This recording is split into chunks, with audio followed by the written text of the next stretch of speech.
કોઈપણ સ્કૂલ જ્યારે કોઈ પિકનિકનું કે કોઈ પ્રવાસનું આયોજન કરે છે ત્યારે દરેક બાળકોએ ત્યાં જવું એ કમ્પલસરી નથી હોતું. કેટલાક મા બાપ એવા હોય છે કે જે બાળકોને ના પાડી દે છે કે તારે નથી જવાનું.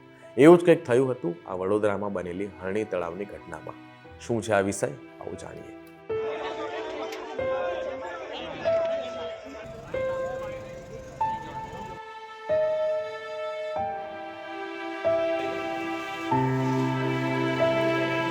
નમસ્કાર, હું છું અનિલ. તમે જોઈ રહ્યા છો વાઇબ્સ ઓફ ઇન્ડિયા. વડોદરાના હરણી તળાવમાં પર્યટન માટે આવેલા ન્યૂ સનરાઈઝ સ્કૂલના બાળકોની બોટ પલટી જવાના કારણે 14 બાળકો, એક શિક્ષિકા અને એક મહિલા સુપરવાઇઝર એમ કુલ મળીને 16 લોકોના ડૂબી જવાથી મૃત્યુ થયા છે.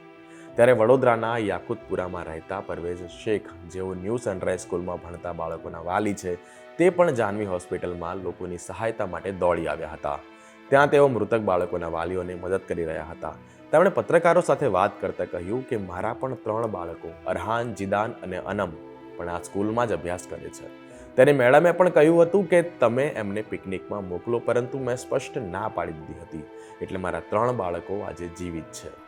જો કે જે બાળકો ત્યાં ગયા હતા એમાંથી એક દુર્ઘટનાનો ભોગ બનેલી ઋત્વી શાહ, જે હાલ જીવિત નથી, તેની માતા ત્યાં પોક મૂકીને રડી પડી હતી. અને તેની માતાએ કહ્યું હતું કે મેં તો મારી દીકરીને પિકનિક પર જવાની ના જ પાડી હતી, પરંતુ છેલ્લી ઘડીએ મારી દીકરીને મોકલી અને દીકરીને કાયમી ગુમાવવાનો વારો આવ્યો. વડોદરા હરણી તળાવની આ ઘટના, જેમાં કેટલાય નેતાઓના નિવેદન આવ્યા, કેટલાય લોકો અને નેતાઓ જે ત્યાંના સિસ્ટમની ભૂલ કાઢતા હશે અને કેટલાક આને ભૂલી પણ જશે, પરંતુ આ દુનિયાના કોઈ પણ ખૂણે બનેલી ઘટના, જ્યારે ઘટનામાં કોઈ પોતાનું સ્વજન કાં તો પછી મિત્ર કાં તો પછી એવું વ્યક્તિ કે જેની જોડે તમારી લાગણી જોડાયેલી હોય, એવું કોઈ જ ન હોય, ત્યાં સુધી એ ઘટનાને સમજી નહીં શકાય.